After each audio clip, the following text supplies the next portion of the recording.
Здравейте, според вас нормално ли е туалетът да работи на празниците, когато хората имат най-голяма нужда? Моля? Според вас?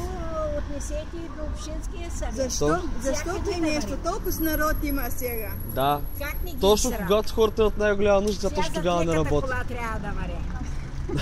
Не е ли срамота?